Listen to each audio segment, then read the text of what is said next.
Chapter 5 is about the standard normal distribution. And you have a picture of it here on the right. It is a bell-shaped curve.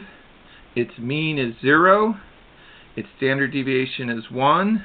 And the area under the curve is equal to 1. This gives us a correspondence between area under that curve and probability or relative frequency. Now, a normal distribution is just like this, except it does not have to have a mean equal to 0 and a standard deviation equal to 1. To be a standard normal distribution, mu equals 0 and sigma equals 1. And please note, these are for a population. Now, we can use, I know there's quite a bit here, we can use the standard normal distribution to find probabilities from z-scores. You will use Table 4. Table 4 shows the areas under the curve to the left of the stated z-score, because there is a one-to-one correspondence between that area and the probability of randomly selecting a z-score that is less than the z-score associated with that area. However, Table 4 is only designed for standard normal distribution with the mean of 0 and standard deviation of 1.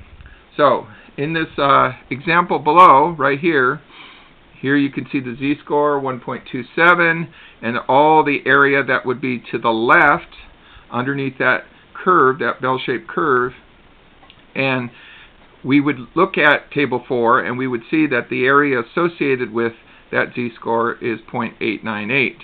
So that means that 0.898, almost 0.9, is the area here. The little bit that's over here would just be 0.1 of that entire area, or about 10%. Now, if we had a z-score of negative 1.23, this would give us an area of 0.1093. It would correspond to about 11%. It would be over here, because being negative means that I am below the mean. Now, if the question is to determine the probability of randomly selecting a z-score that's above a certain z-score, so in other words, really, it's what's the chances not of being over here, but of being over there, then what I would do is look up the probability associated with the z-score on this side, and then since the whole thing has to add up to 1, I would subtract from 1 to find out the probability of being over in this portion of the curve. And again, negative z-scores are associated with areas that are less than 50%. So since the mean is 0, the median is 0 here, 50% is halfway. Now, if I want to find the probability of selecting a z-score that actually falls between two other z-scores, in other words, instead of a situation in which it's to the left of this or to the right of this, but it's actually between two different z-scores, then what I would do is find the two areas and then subtract to find the difference between those two areas. And again, everything is found using Table 4 in the back of the book. And so, just to give you a quick look at Table 4, here is an example of the way it looks. It's always split up into two parts. This is for all the negative z-scores, and then for all the positive z-scores.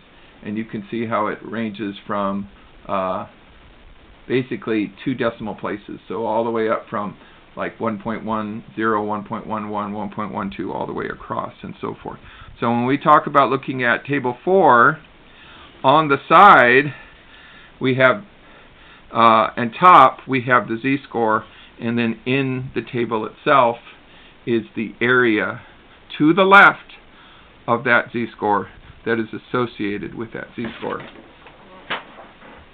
Alright, so let us look at a few examples. So we're going to assume that we have thermometer readings that are normally distributed with a mean of 0, and a standard deviation of 1, so that would fit the standard normal distribution definition. A thermometer is randomly selected and tested. Find the probability of each reading. So we want to find the probability that it would be less than 2.34, greater than 1.61, greater than negative 1.96, and between -1 and -0.5. So first off, it is often useful to graph the individual curves so you can kind of see what's going on. I'm going to blow them up just a little bit so we have bigger pictures, easier to read. So in this first one, again, z of 0, that's the mean. So 1 standard deviation, 2 standard deviations, 2.34 is a little bit past that. And note that the area to the left for a z-score of 2.34 is 0.9904. So that means if you were randomly selecting a thermometer that was less than 2.34 in its reading, the chances would be 99% that you would be able to do so. Less than 1% would be above. Okay, in the next one, we want greater than 1.61. Okay, so again, 0, 1, 2, so 1.61, approximately in there. And since we want greater, notice that I have shaded to the right in this case. Now, here's the thing. The table for 1.61 only reads to the left, so it's going to give me a value of 0.9463. That would be the probability of being over here. I want the probability that goes there. And so if I subtract from 1, because of course all probabilities combined for a situation has to add up to 1, I end up with what would be the area shaded to the right, 0.0537. If it's greater than a negative, so note negative 1.9196, so that's over here almost to -2. The arrow does kind of cover it up just a little bit, but that's -2. And so we want all of that shaded area. And again, the table only gives me to the left. And it turns out for -1.96, using the table, and we can check that real quick so that you can see.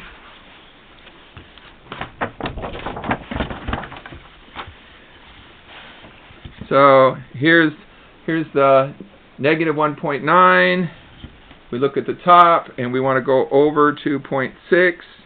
So across, I've got to raise it up a little bit. So you can see across -1.9, up at the top is 0.06. So that is -1.96, and there is the reading of 0.0250 for that particular z-score. Now, that is to the left, so if I want the shaded area portion, then I need to subtract from 1, and so this area would be 0.9750. And then finally, I have two z-scores, one at -1, one at -0.5. I want the area in between, and so basically what you do is you look up the z-score for each one, and again, these are to the left. So for -1, it came out 0.1587. For -0.5, it came out 0.3085. If I then subtract the two areas, I will have the difference, or the part that I have shaded, the 0.1498. And so that's how I can find the shaded area in between two z-scores, and that will also be the probability of randomly selecting a z-score value that would fall between those two particular z-scores. So let us look at some more example problems. I'm going to raise it up a little bit so that we can see everything.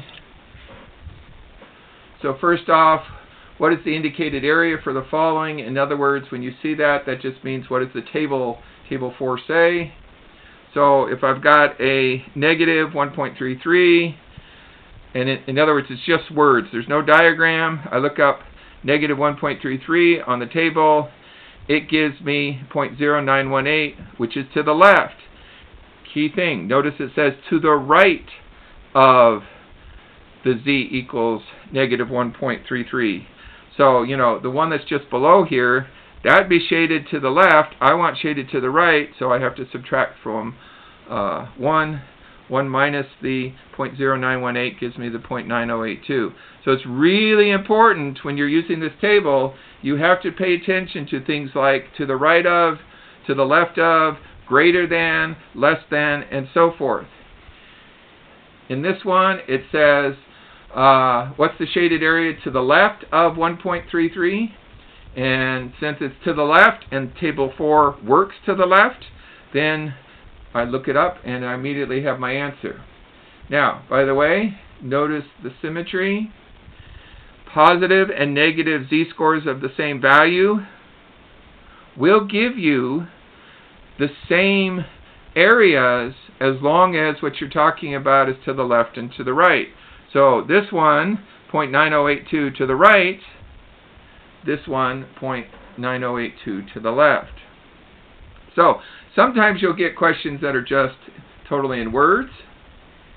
Sometimes you'll get questions in which it is with a diagram. So in this case, what is the area associated with the negative 1.5? Notice that it's shaded to the left, so I can look it up on the table, and I come right to 0.0668.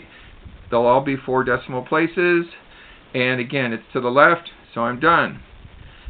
In this case, notice that it's shaded on the other side, the right side of negative 2.3.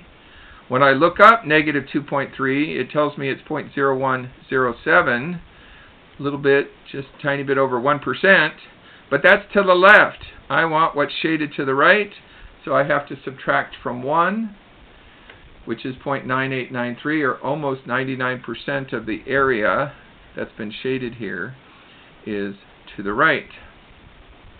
All right, let's finish up with some numbers that you may recognize. These are the areas between the two z-scores. So first, between z equals -1 and z equals +1. For z equals -1, it shows an area of 0.1587, again to the left. For z equals 1, it shows a 0.8413, which is also to the left. When I subtract to get the area between, I end up with 0.6826. Next, we'll look at between 2 and -2. And again, using table 4, a z of -2 shows me an area of 0.0228 to the left. A z of 2 shows me an area of 0.9772 to the left.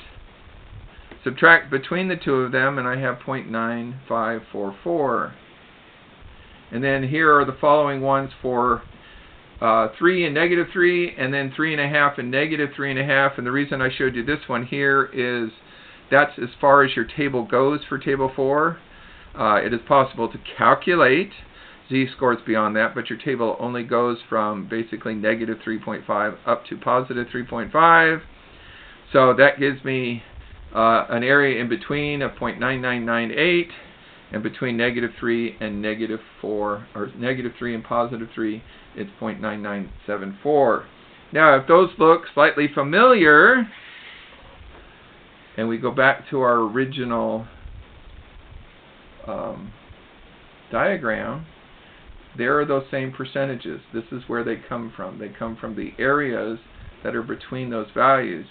And you might also remember these from an earlier section which dealt with the empirical rule, which was between 1 standard deviation either way, about 68% of the data would fall. Between 2 standard deviations either way, 95% of the data would fall. And between 3 standard deviations, 99.7% of the data would fall. And so we have actually used those numbers before with the empirical rule in a previous chapter, but it turns out that in fact this is where those things come from. So, the standard normal distribution.